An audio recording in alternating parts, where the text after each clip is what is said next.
ئەمڕۆ ساڵیادی کۆچی دوایی مامۆستای مەقام و گۆرانی ڕستنی کوردی مامۆستا عەلی مەردانە کە جگەل لە دەنگە ڕستنەکەی شارەزای ژەنینی چەند ئامێرێکیش بووە و هەندێک لە ئاوازی بەرهەمەکانی هێندە بەرز و مەزنن کە با بڵێن بە چەند زمانێکی با بڵێن لە زمانە زیندوەکانی جیهان وتراونەتەوە بە تایبەتی ئاوازەکانی ئەم هونەرمەندە.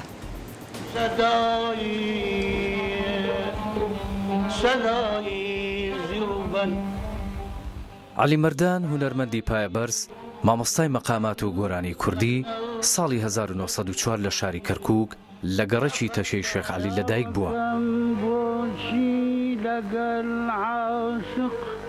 خوێندنی لە تەچەی کەرکووک و لای مامۆستا ساڵح دەست پێ کردو و هەر لەوێشەوە لە لای مامۆستای دەنگخۆش مەلاڕەوە و فێری تەجویدی قورئان و هەندێ مەقاماتی کوردی و قۆریاتی تورکمانی بووە.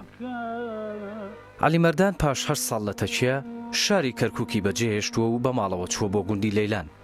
لەو گوندەدا تەمورە ژەنێکی بەتوانای بە ناوی خدر بارام ناسیوە کە سوودێکی زۆری لێوەرگرتووە بۆ مەقاماتی کوردی. بەڵام لە دواییدا کە دەچێت بۆ بەغدا مەقاماتی کوردی و فارسی و عەرەبی لە مامۆستایانی تری فارس و عەرەب و کوردەوە فێر دەبێت و وەک شارەزایەک لە بواری مەقاماتی ناوچەکەدا جێگای خۆی دەبینێتەوە.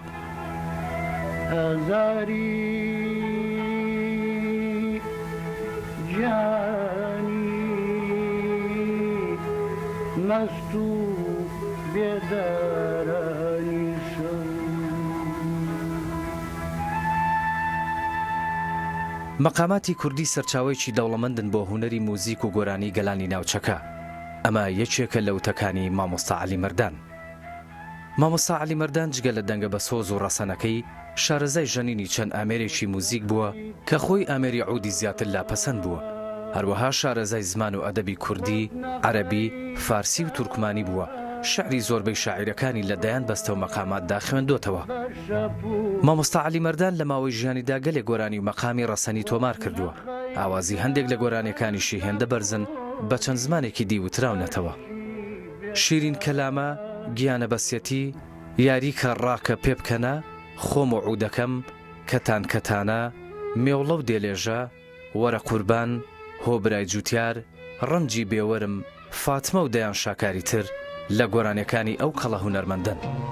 هەستا با بچین بکەین تەماشا، هەستا با بچین بکەین تەماشا، لە مێرغوزار و لای باخچەی پاشا، لە مێرغوزار و لای باخچەی پاشا. شارەزایی و کارامەی مامۆستا عەلی مەردان لە هونەری مەقامدا ئەوەندە ئاشکرایە کە مامۆستاکانی مەقامی عراقی عەلی مەردان بە مامۆستا و ڕابەری خۆیان دەزانن. مامۆستا عەلی مەردان کوردێکی دڵسۆز و خاوەن هەستێکی پاکی کوردایەتی بووە. هەتا ڕۆژی کۆچکردنیشی کە سوێندی بخواردایە هەر بە کوردستان سوێندی دەخوارد. مامۆستای گۆرانی و مەقامی کوردی لە ساڵی 1965دا لە ئێزگەی ڕادیۆی تاران و کرماشان چەندین مەقام و گۆرانی تۆمار کردووە. دوا گۆرانی عەلی مەردان بەستەیەک بووە کە لە ساڵی 1972دا لە ئێزگەی کوردی بەغدا تۆماری کردووە. مامۆستا عەلی مەردان لە تەمەنی 77 ساڵیدا و لە 24 تەموزی ساڵی 1981 کۆچی دوایی کردووە و لە گۆڕستانی شێخ محەدین لە شاری کەرکووک بە خاک سپێردراوە.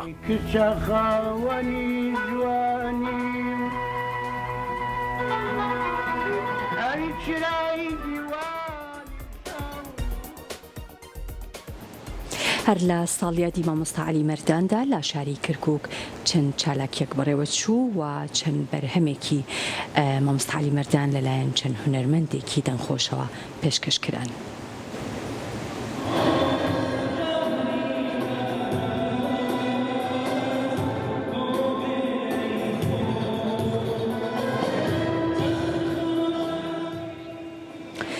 لە شاری کەرکووک مەراسیمێک لە بیرەوەری 42 ساڵی کۆچی دوایی هونەرمەندی کۆچ کرد و مامۆستا عەلی مەردان بەڕێوە چوو.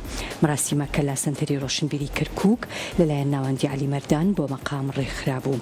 لە مەراسیمەکەدا پێشانگایەکی فۆتۆگرافی تایبەت بە کار و چالاکیەکانی ناوەندی عەلی مەردان بۆ مەقام کرایەوە. هاوکات چەند گۆرانێکی هونەرمەند عەلی مەردان لەلایەن ژمارەیەک هونەرمەندی گەنجی شاری کەرکووکەوە پێشکەشکران.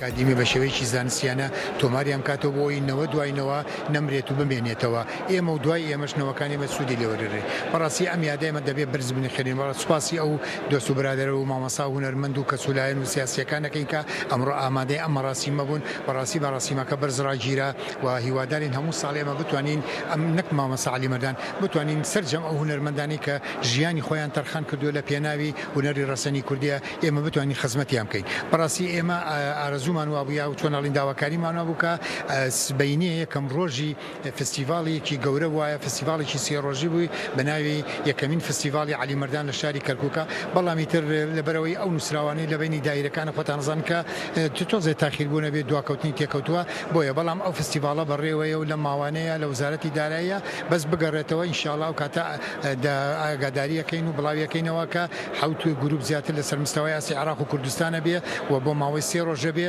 و هیوادارین لەو کاتەیە بتوانین زیاتر خزمەتی هونەر ڕەسەنی مەقامات بکەین لە چونکە بڵێن مەقامات واتە عەلی مەردان کە عەلی مەردان واتە کەرکووک ینی سێ